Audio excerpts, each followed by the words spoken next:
candidates were ready to go.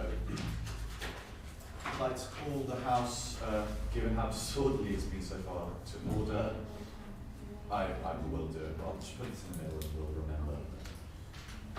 7-minute speeches, and the motion before the House that this House believes that states should no longer fund public broadcasting corporations like the BBC, one that I didn't recognise, and PBS. To propose the case that stands in her name. Oh, and if you want to complain about me, I'm your judge. My name is John Okar, O-K-A-R. So without further ado, first proposition, I'd like to invite Dominique to propose the case that stands in her name. So there's protected time for POIs as usual? It's 1 minute. Yeah, 1 minute. Dot, 6 minutes, dot, 7, dot, 7:15, dot, triple. Okay, cool. Yeah. Perfect. Yep.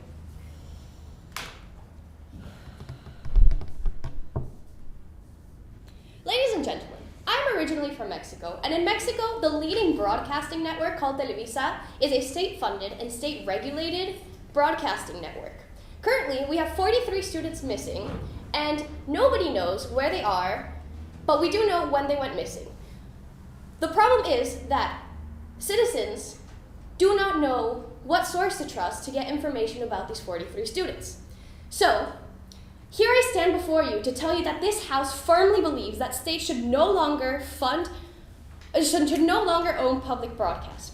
Before I go on, I'd like to define this motion, which seems pretty straightforward, but just to clarify what opening government is establishing, that states, meaning governments, clearly should no longer own, meaning fund, provide monetary provide monetary funds for the public broadcasters, and finally public broadcasters, as we've been given examples, the PBC and BBC and whatnot. I think that we've got that pretty clear. Now, so my substantive will be mainly based around this narrative of Mexico, and I'll be telling you how this narrative of Mexico shows how states funding and owning public broadcasters, no thank you, not right now, how states funding and owning public broadcasters affects the citizen and the press. So let me tell you a little bit more about the situation back home. Basically, we've got 43 students that went missing on a night because they were on they were protesting against the government for X or Y reason. That's pretty common case in Mexico. It's nothing out of the ordinary. It's nothing that should be controlled by the state in the way it has been. But basically, the police came, they shut everything down, and they opened fire on a group of students, killed 6, and that night, nobody knows how, when, or why 43 students went missing. This happened a month and 3 days ago. That is unacceptable that today we still have not found answers to why these students went missing. And every day on the news, on different news networks in Mexico, you've got different stories telling you that, oh no, these students are found and we found another lead towards them. Another one says, no, these students were burned and killed the night that went missing. Another source says that these students have gone on some sort of crazy leftist rampage. And the problem is, as I stated by my first point, is that the people don't know who to trust. Yes. Okay, but if the problem is lack of information about those people, why shouldn't we say BBC is the good agent to go there and send objective story of what happens to do the research over there? Thank you. Basically, this is what my point is, and it's because it's a conflict of interests. And within a conflict of interest, if a public broadcasting network is funded by the government, in as much as they don't have to be influenced by them, there is a significant financial influence. But I will tell you more about this as I move on to my second point. So, as I told you, this affects the citizen. Why? Because they have a lack of information. They don't know who to trust. We have a broadcasting network in Mexico who's telling people different stories, and across the world, we've had demonstrations telling us to find these 43 students. Where are they? How can they gone missing? Now, because we've got so many different stories, this has only opened up a Pandora's box of problems that are within the Mexican government. We don't know if the government is cooperating with illegal activities. No, thank you. We don't know if the government is cooperating with illegal activities. We don't know if the government is intolerant towards other dissenting opinions. We've got so many things going on that Mexican citizens are just absolutely confused. And we think that when states fund, no thank you, public, this only makes the public confused, and the public should not be confused because the public is basically what the government is meant to protect, what the government is meant to represent. And when there is confusion, when there's a lack of trust in the citizens, that is a potentially very dangerous situation for the government. I will move on to my second point about how this affects the press. No, thank you. As I mentioned when we had a POI brought here, we have a conflict of interest. Why? Because the press basically is being provided monetary support by the government who wants to push forward a specific ideological stance.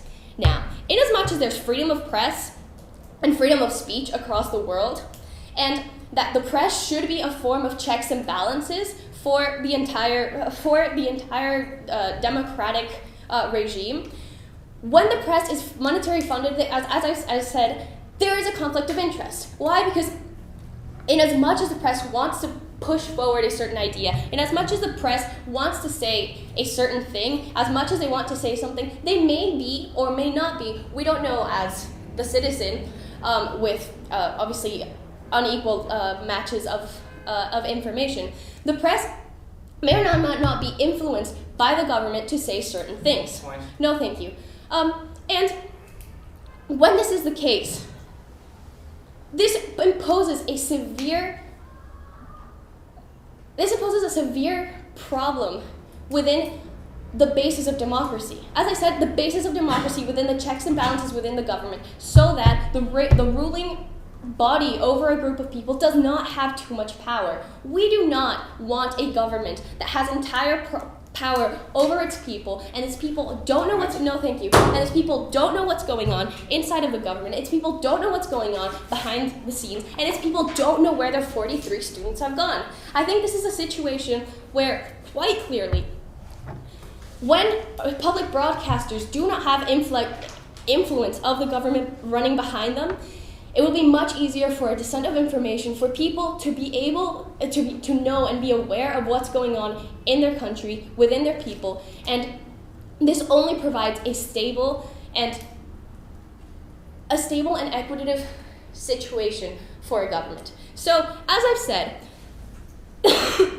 this House believes that states should no longer own public broadcasters because of the terrible effect it has on the citizen, because they do not have information, and because of the detrimental effect it has on democracy, because of how it affects the press, as it no longer has as it has a stilted freedom of speech because of the problem it has of a conflict of interest. Thank you very much. I'd like to thank Dominique for her speech. Now to open the case of the opposition, we would like to invite Milot to take the floor.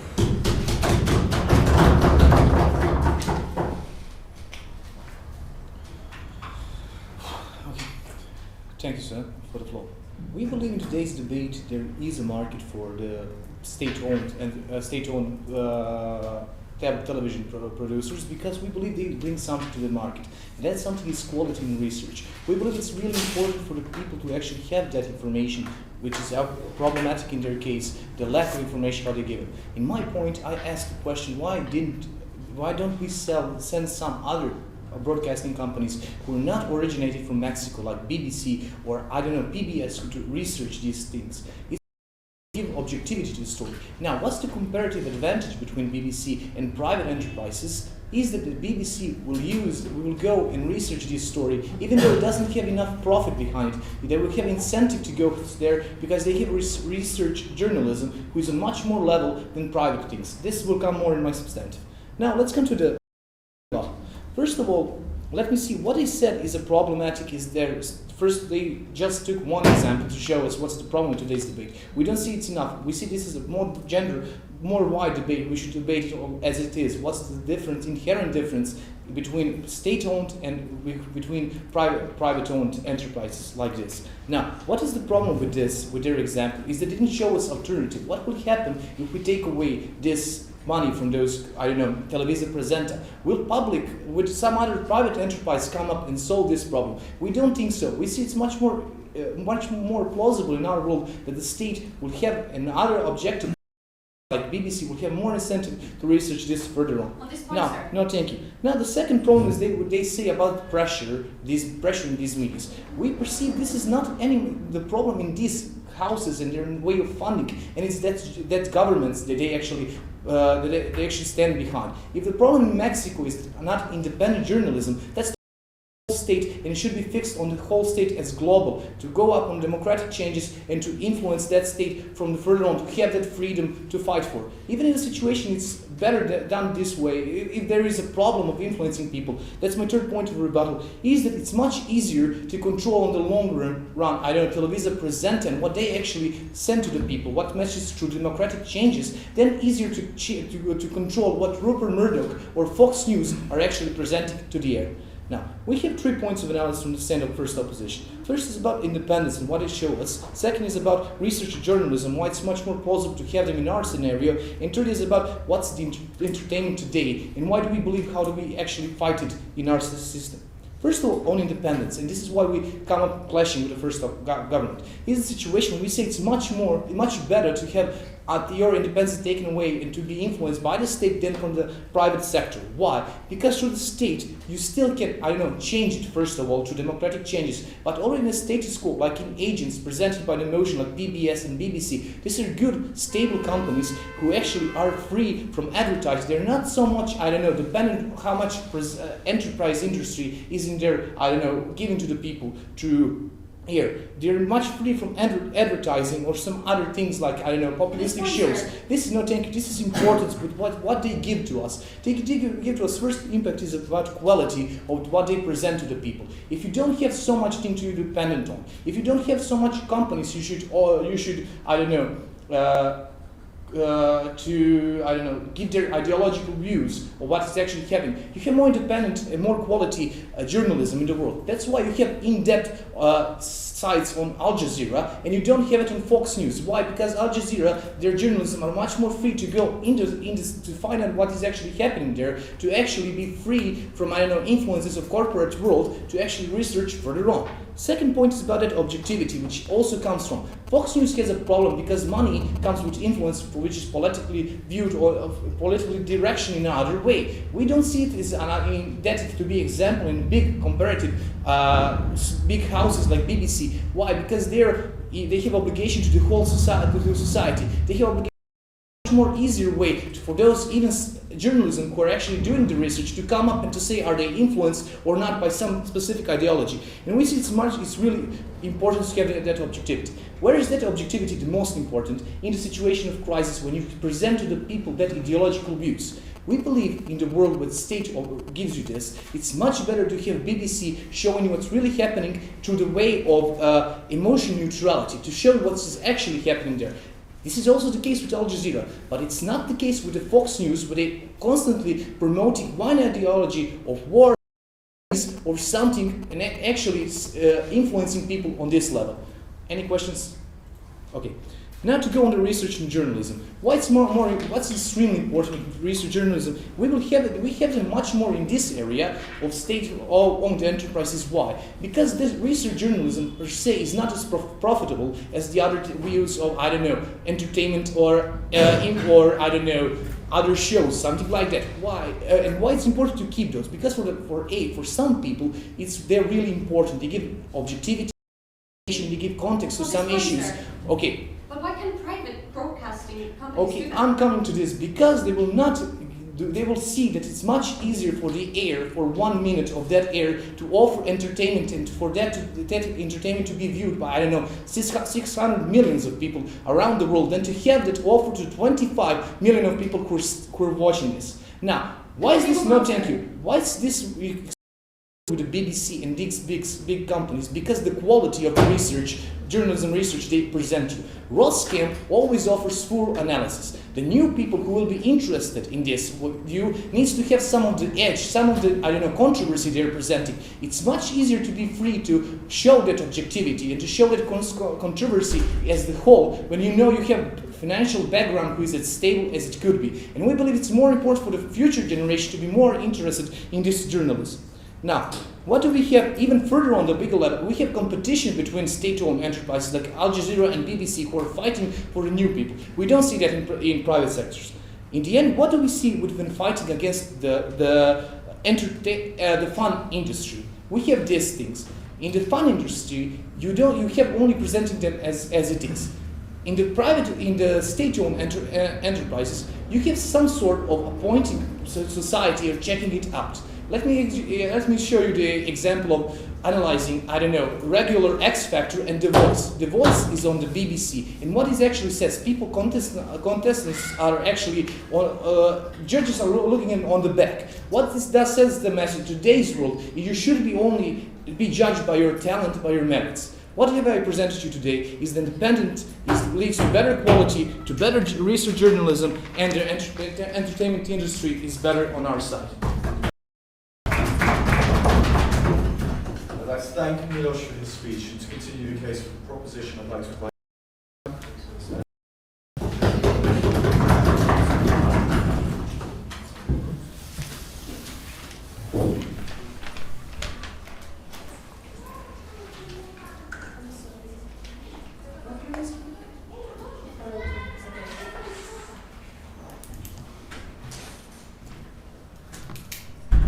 So in response to the leader of the opposition, I would just like to point out that we believe that in a free market situation, that quality research-based news will always have an audience.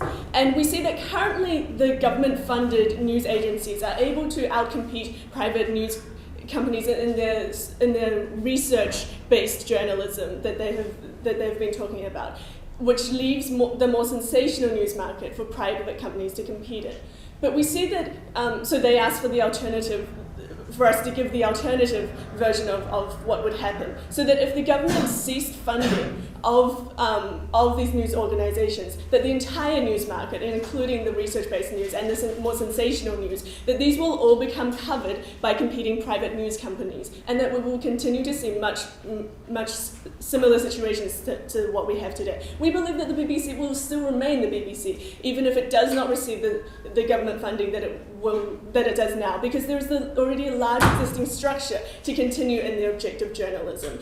And this recognition of the BBC's objectivity internationally is an important point, and it is what I will be talking about to you today. So today, no thank you, I have two main points. So Dominique came up and talked to you about how this was a conflict of interest which hurt credibility in a national situation. And today I will be talking about how this is a conflict of interest that will hurt credibility in an international sphere. And I will be talking to you about why this credibility is especially important in the international crises that we see today. So we see that public broadcasters like BBC currently deliver very quality news, and they are important to the world because they expose the wrongdoings in the world. And therefore, the credibility of these news organizations is extremely important for the world to be able to know what is going on. However, they're receiving funding from the government, that even if they are not politically influenced by these governments, that it is impossible for them to prove this. It is like if I was, no thank you, convicted of a crime and all of a sudden I gave the jury a lot of money and I was declared not guilty. It would lead anyone to suspect that money had something to do with it. And similarly, a news organization that received funding or was owned by a government could not really say anything that was in opposition to the political views of the government. And it makes these organizations monetarily linked to these government, which other groups, no thank you, could easily use to claim that these news sources propagated the political agendas of their government. So now, before I go on to my second point. But you have mechanism of transparency in BBC. However, you will not, because the Roscam can come up and say to the people he's been influenced to show some ideological stand he does not support. In this situation, you have stability of, people supporting him to remain neutral, which will not have that incentive of security, of having a secure job when he's in public and be soon fired off. So I'm not quite sure what you mean, but I understood what you meant. But I will be explaining to you why, even if these are not politically influenced, that this is damaging to their credibility.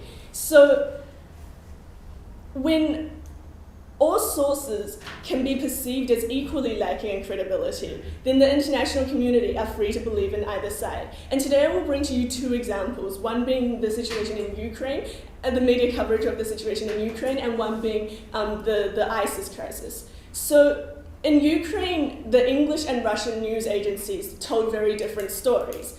The Russian portrayed Putin as father of his country, protecting Russian rights, standing up to Western pressure. And this story doesn't sound credible to us, but it works. Putin remains very popular in Russia. And this is because the Russians, so Putin's propaganda machine is able to paint the Western media as puppets of Western governments. And therefore, he is able to antagonize these Western governments more in the opinions of his people, which leads to his current popularity, despite attempts by the West to point out all the things that he is doing to threaten international security.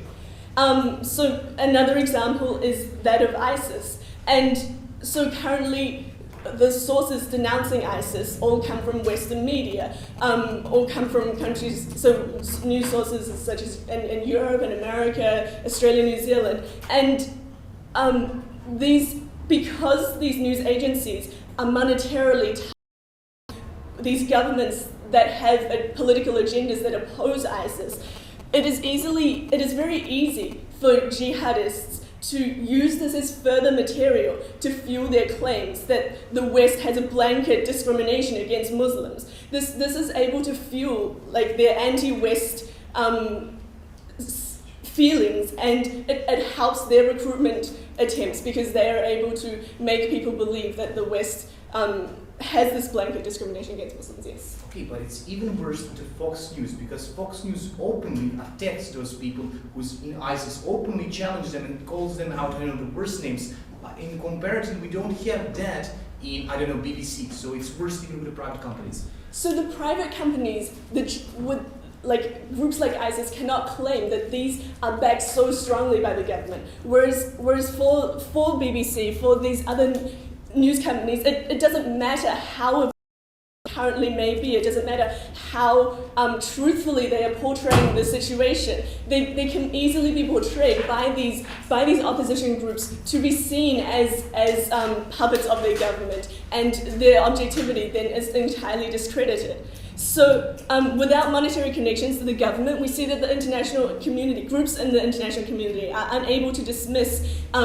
objective news as political agenda, and therefore good journalism is able to expose the wrongdoings of groups like ISIS and Putin's agenda. So because by removing funding and ownership of public broadcasters, we will be removing the conflict of interest and establishing credibility of good news organizations in the international sphere.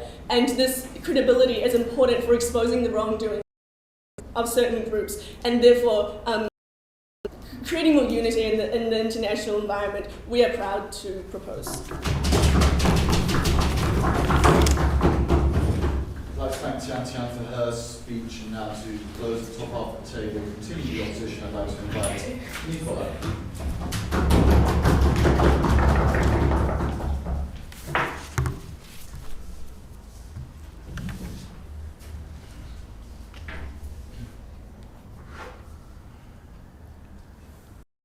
Thank you for the floor, Mr. Speaker.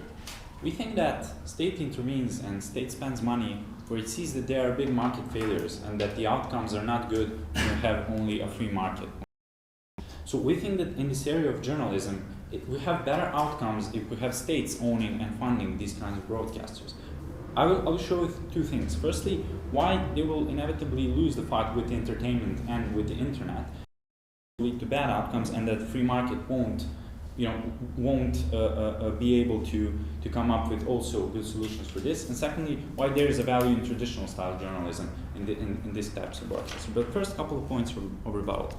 Firstly, let's say free markets will, there will always be an audience for this kind of journalism, so they will compete in the free market.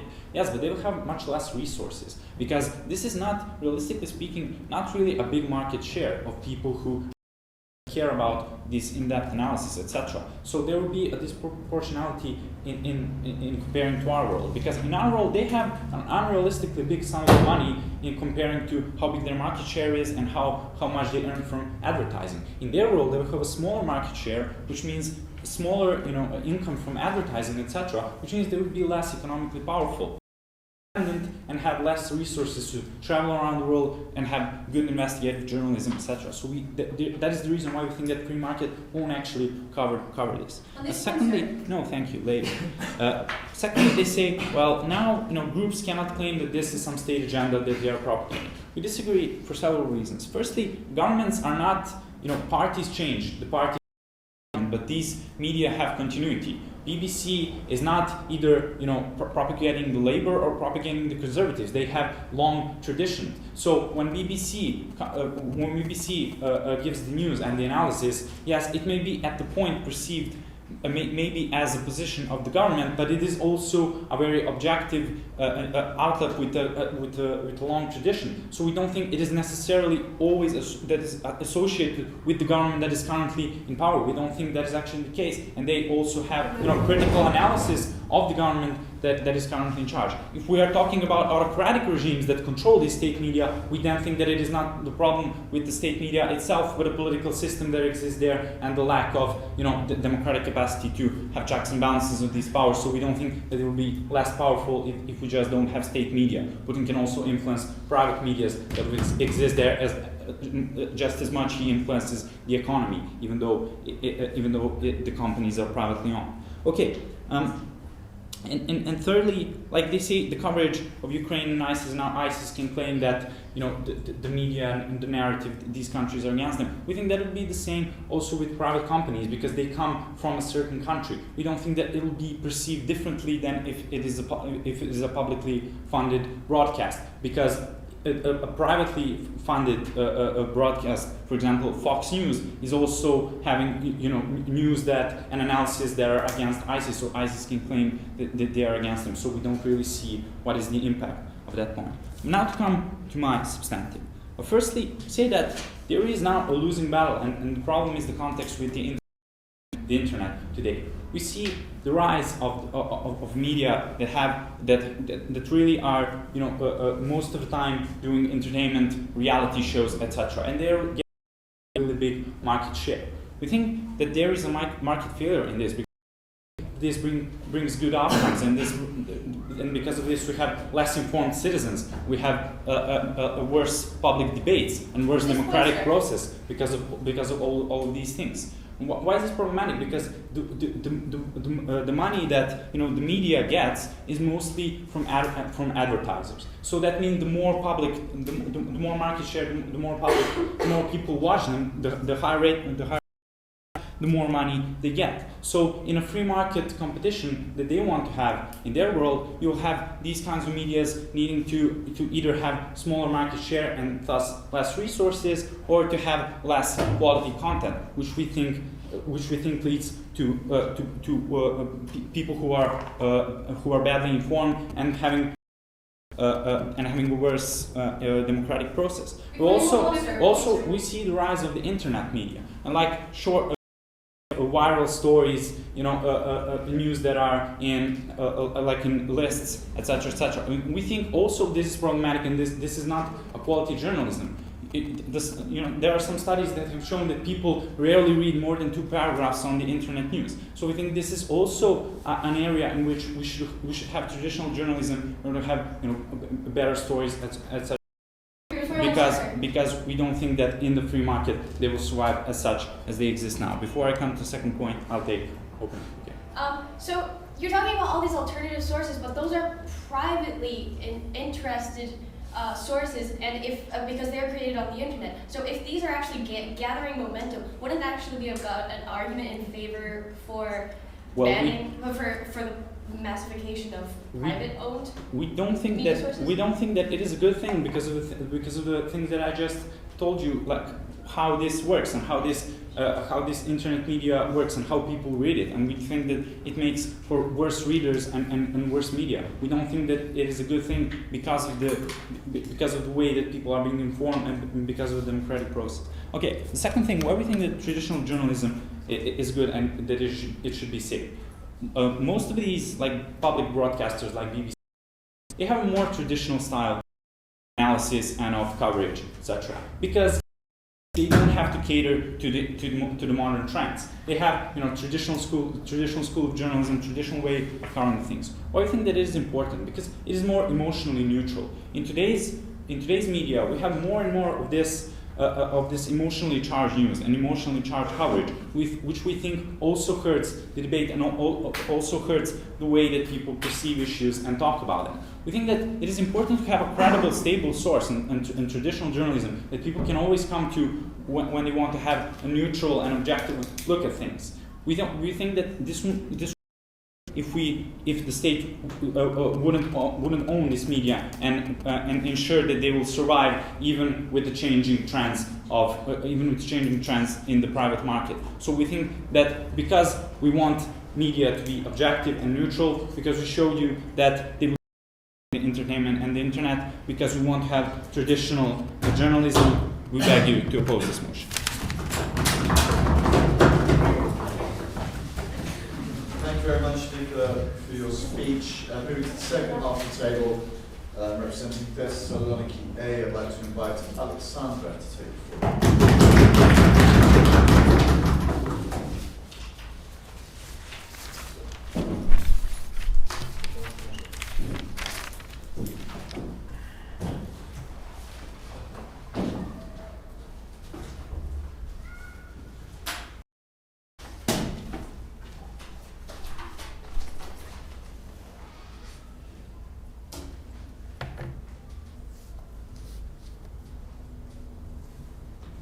Ladies and gentlemen, economic crisis, budget deficit. These are some keywords that team opposition seems to ignore, but however are going to be present in my speech. So, ladies and gentlemen, we come here to debate on whether we should fund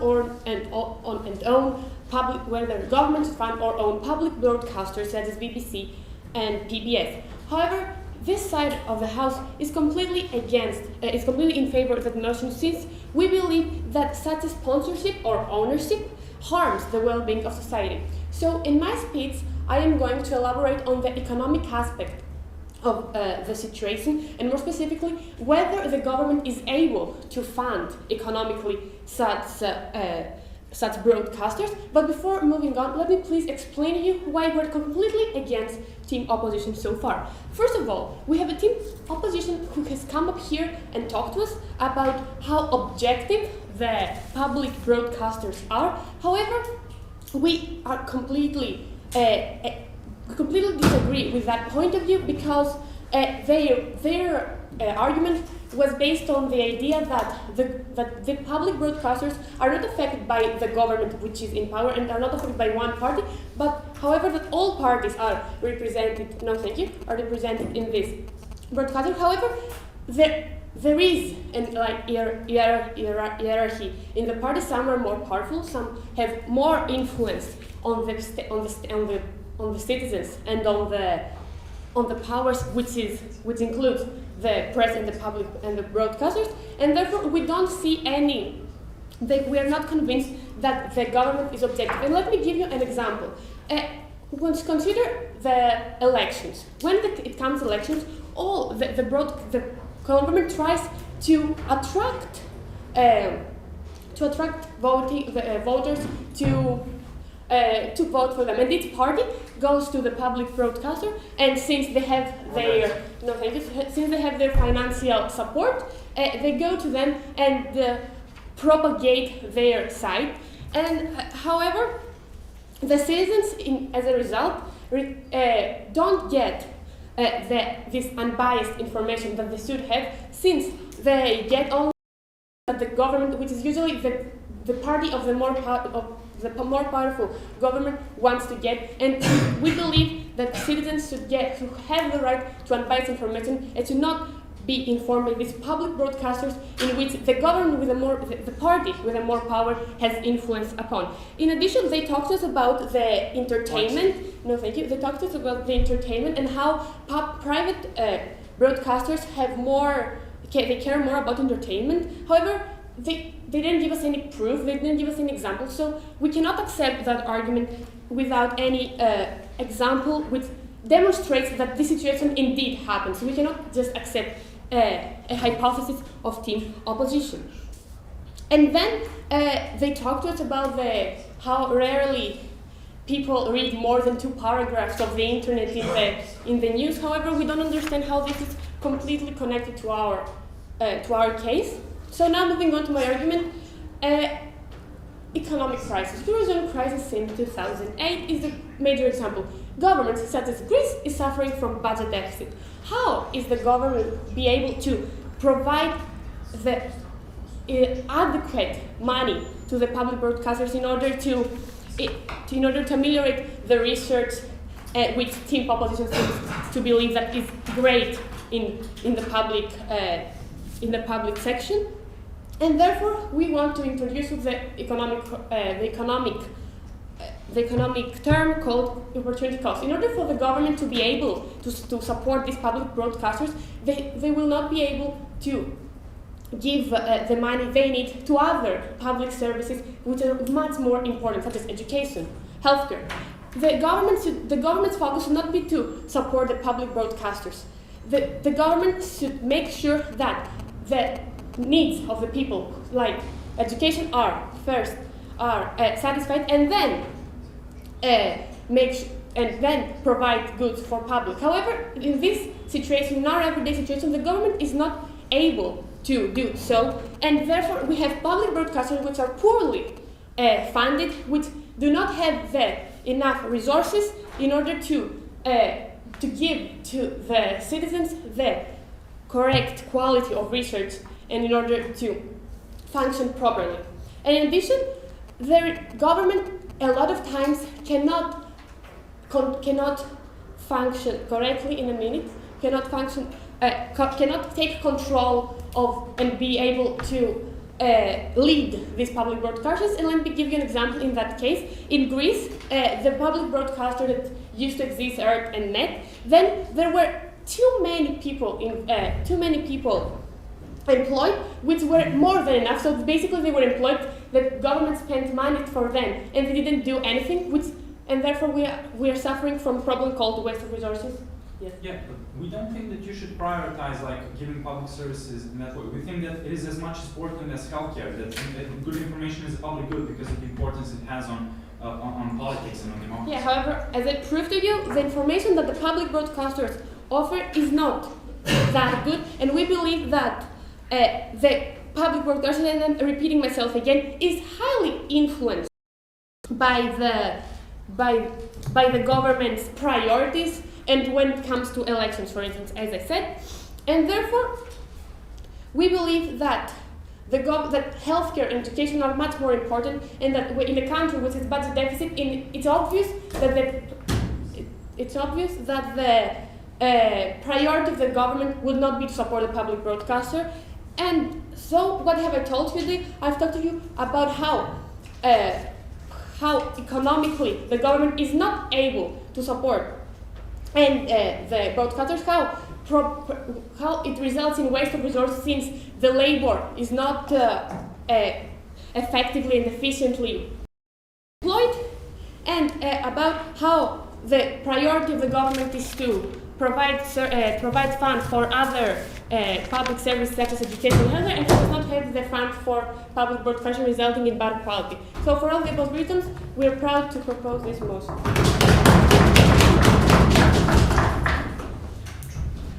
Let's thank Alexandra for her speech, and now to represent the parliamentary debate in opposition, I'd like to invite Ed to take the floor.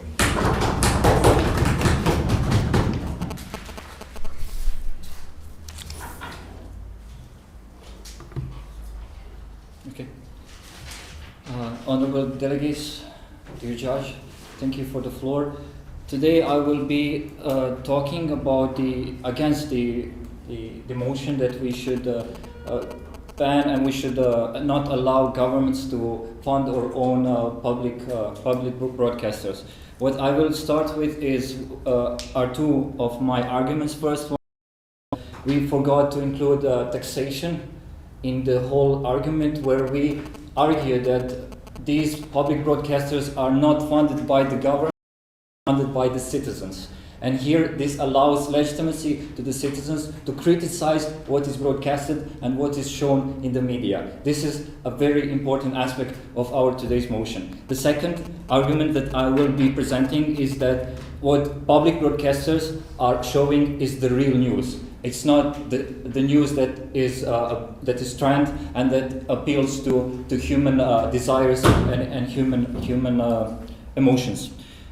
But first I will go and review our today's debate. I will argue that government failed to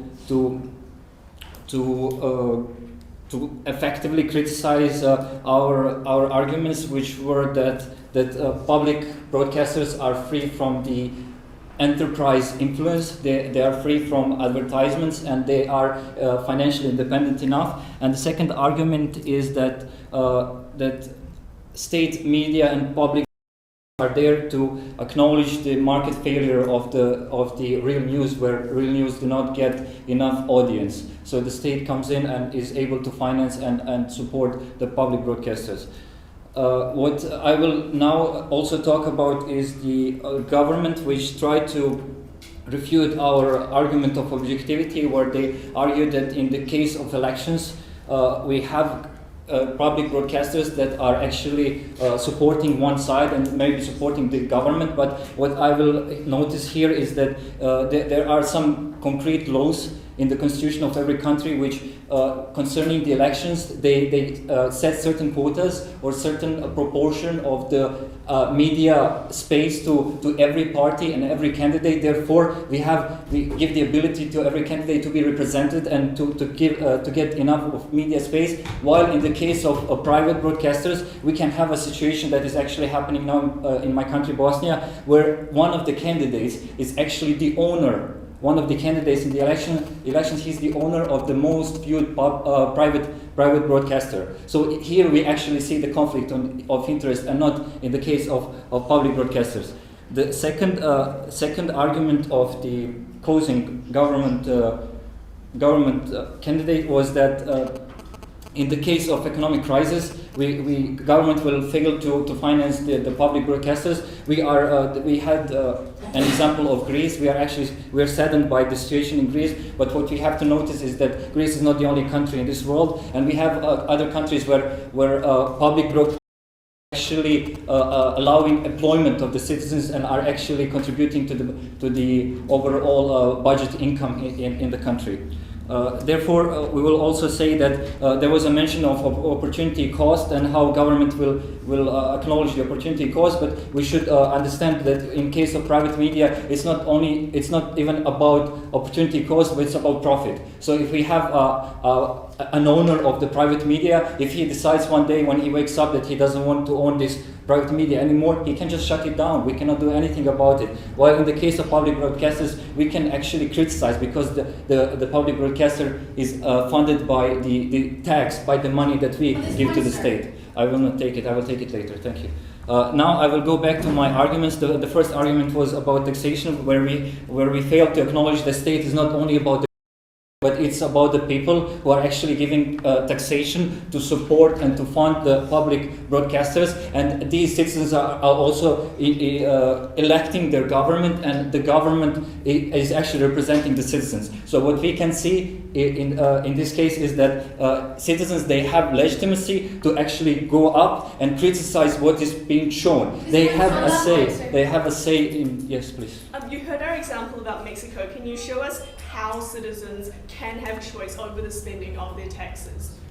Citizens can go to elections. They can choose another government, and this government will not have the same influence on the public broadcasters. What we actually today discussed and what we mentioned before, and what you failed to acknowledge, is that parties do change in our systems. We have parties that are changing, but we have BBC that is there for decades. So it is not about the public broadcaster, but it's about the citizens and their choice of the government. They chose the government. Now I will continue with my second argument, and that is that the public broadcasters are actually showing the real news. In 1990s, there was an important concept that has been created in international arena and international relations, that is of CNN effect.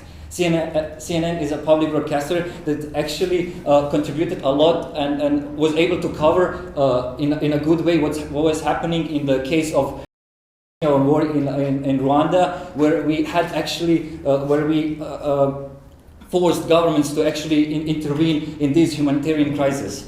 This shows us that public broadcasters actually have influence on what is happening in the international arena. And we also here, we can see the cases that are happening now in important events in the international. That state broadcasters, public broadcasters are actually having the most influence. They're still being viewed. People are, even when we have social media and we have access to so many private broadcasters, we still opt to choose the public broadcasters that are BBC, that are Al Jazeera and others, because they have secure financing and they can send their journalists to the ground and report from what is happening on the ground. And this also allows citizens, which is very important, citizens of the global world, to not only read the news of what's happening, but also to understand the perspective of the state. That's actually owning the public broadcasters. We can see that in the case of Syria, we can claim that not only we about what's happening in Syria concerning Russian media channel, but we can also understand the perspective of Russia when it's concerned about the situation in Syria. So today I will be proud to oppose the motion, and I will claim that governments should continue funding and owning public broadcasters. Thank you very much. I'd like to thank Neha for his speech, and now to summarise the case or the proposition, I'd like to invite Dimitra to take the floor.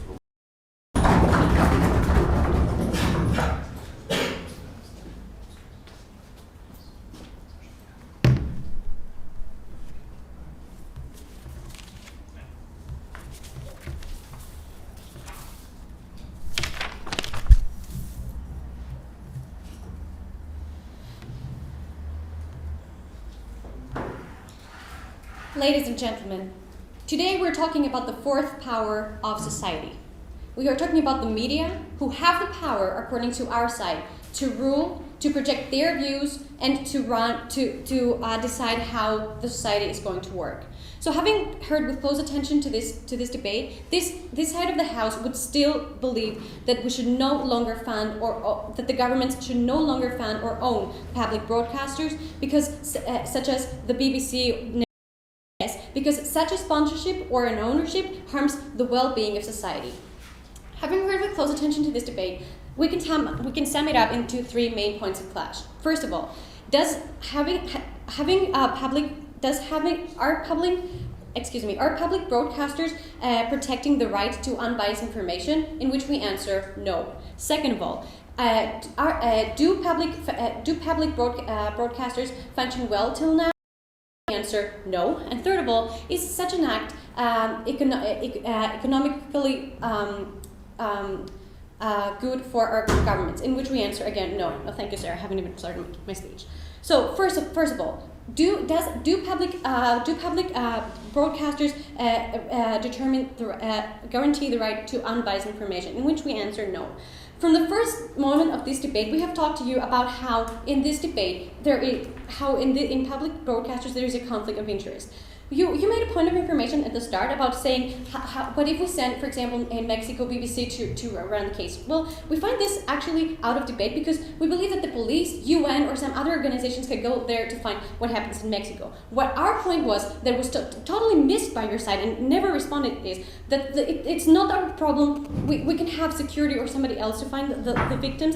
Our problem is that the government has a great influence on public broadcasters, and that we want all the information to be equally projected to the people. So we believe that if the government of Mexico is related to this act, this hinders the the outcome of the survey. So we believe, and then you said that Mexico is a democratic country, and that all the world. Your response then was that all the world should focus on that, and that's not out of debate. Yes, this is an issue of the world. We should send there somebody else. It's totally out of debate. But our point here was that we cannot guarantee that the public broadcasters are not influenced by the state. And we told you, and then you mentioned about the quality of journalists, but actually these journalists work for somebody, so they have to follow their ideologies, and they have to do whatever their boss say. And then you said that they have the obligation to the whole society to objectivity, in which we agree. But then you said that in cases of crisis, they're showing what really is happening. Well, you haven't even brought one example of that in this house. We cannot actually really accept your problem, because from this side of the house, we believe, and we have seen this happening in our own governments, that in cases of elections or in crisis, the governments just project their own side. And then you told us that if they're influenced, they fire them. But why not? Why fire them? They are just serving the government. And then you talked to us about the elections, that there are we're just talking about democratic states, but in this way you actually have agreed on our point that the media is the government, the public media. So they project. So you came to our point of view, which is that they actually project their own side. So yes, think about in an undemocratic government having a private sector who just tell the truth to the people. What about this case? And last but not least, you haven't proved us why they are objective. So second points of clash. Do the public broadcasters function well? In which we answer, of course. To you about you told us about how their independence in the whole market, and about advertisement. You focused too much in this debate about that, but this was a whole assumption. Public broadcasters, of course there are advertisements, of course the government is getting money from that. So, and you haven't, and then you talked to us about entertainment and in relation to the news, but again, one single example of a public broadcast where there's just entertainment with no news. Because in my country, for example, in NET, the Greeks public broadcast, we did have news and we did have entertainment like documentaries and public series. So we cannot accept this point either. And then you said that there is no competition. That there is no competition in private sectors. But we find this for journalists. But we find this kind of wrong, because of course because in the private sector, of course, there is competition, and it is well proven that private sectors in general fund and pay in a more effective and satisfying way their citizens. So then we talked to you about scandals, about the Greek government. About the Greek government having too many people work in its public sectors just because of connections within the government, and of people being unpaid and having taken the taxes of the people the taxes of the citizens in order to support these people. But this point was never responded. And what you said was that you just find it as much important as healthcare, which we find not relating. Third, and so moving on to my. Is such an act economically profitable for our government? In which we answer, of course, no. Our first speaker of our team totally showed you today how we are unable, in order to form this, to hold such an act, because in Europe, most of the countries are facing problems. So we have to act to think the majority. And you said, and you yourself said that we're going to have taxation, but we totally proved you about opportunity cost. About if we take taxes from there, then we're not going to have enough money to invest in education and in healthcare. And you said that and then you said that the healthcare is equally important. But then we can just ask you one question: why can't the private sector just be responsible for media? Why can't it just be responsible for broadcast? You haven't proved this in this debate. So we find no reason why we cannot just rely on the private sector. No, thank you, sir. Yes, and then excuse me. Okay, so for all the above reasons, and because you have failed to prove us why why we cannot rely on the private sector, and because we believe that there are scandals and such an act is not economically profitable for the well-being of our state, of our society, we beg you to propose this motion. I'd like to thank Dimitri for her speech, but just before that, before inviting Stella, we need somebody to be quiet. Please be quiet. We have continued debate. Right, hopefully they'll manage to stay quiet for 7 minutes, because that is the time limit in this debate. Take the floor,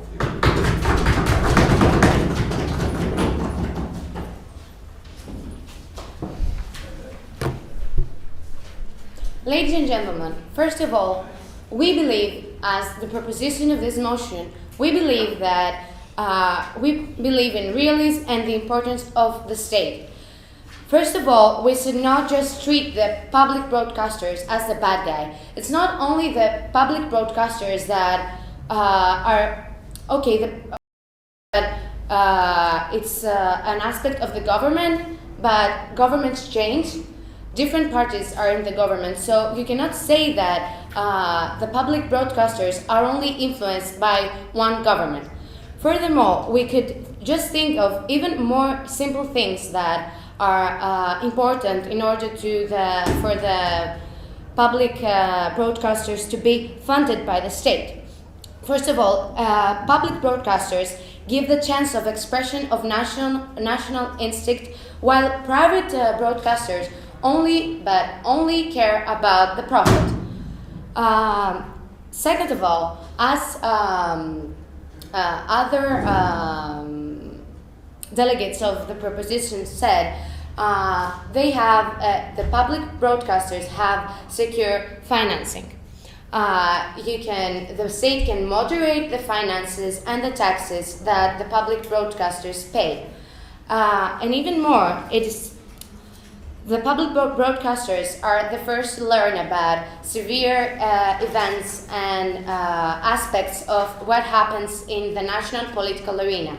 And they are the best way to inform people about both the domestic and the international things that happen. Also, On that point, yes. do you really think that people whose jobs come from the government in these news agencies would feel comfortable with bringing out all the dirt that they may discover about the government that is? I don't really understand your point, but in any case, if there is dirt to be out, it's not going to be either only by the public or by the private sector. It's going to be equal. Moving on.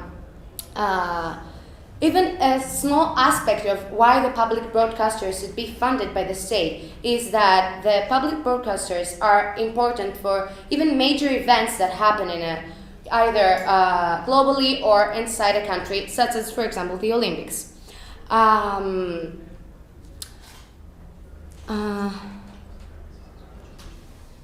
Also, the public broadcasters care about the education of in a national aspect, and through documentaries, through historical documentaries about informing people about what happened to the history, to the nation, and also not only domestically but global history, in order to educate people in a national level. Moving on to the aspect of the independent journalism. We heard the propositions advocates to state that public broadcasters are influenced by the government. We believe that private broadcasters can be even more influenced by politicians, because not only politicians, because unfortunately it is easier for private broadcasters to be unfortunately bribed, and it is true that private broadcasters take strong positions when it comes to national matters such as elections. Nothing. While on the other hand, public broadcasters remain objective and neutral. On this point, Nothing. Also, moving on to an aspect that the opposition informed us about, and talking about economy. Imagine how it would be if from one day to another all public broadcasters would stop to be funded by the state. It would be outrageous because all of a sudden the public broadcaster would be, if the public broadcasters would stop being funded, because in that way, public broadcasters would shut down and thousands of people would be unemployed. And for sure, no thank you, unemployment does not help to the economic crisis. On the other, while the public broadcasters help in the employment of people, help young people to learn from public journalism, and any questions? No? Yes? Why would they not have the same opportunities in the private sector? Because there are many private schools that can give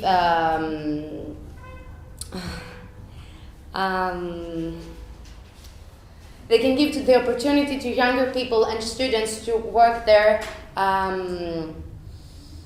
That. To sum up, we strongly believe that the public broadcasters should not stop being funded and should continue to exist and develop even more, because public broadcasters follow the development and the technology and help people to and help to the independent and objective journalism to be successful. Before you move on. Thank you.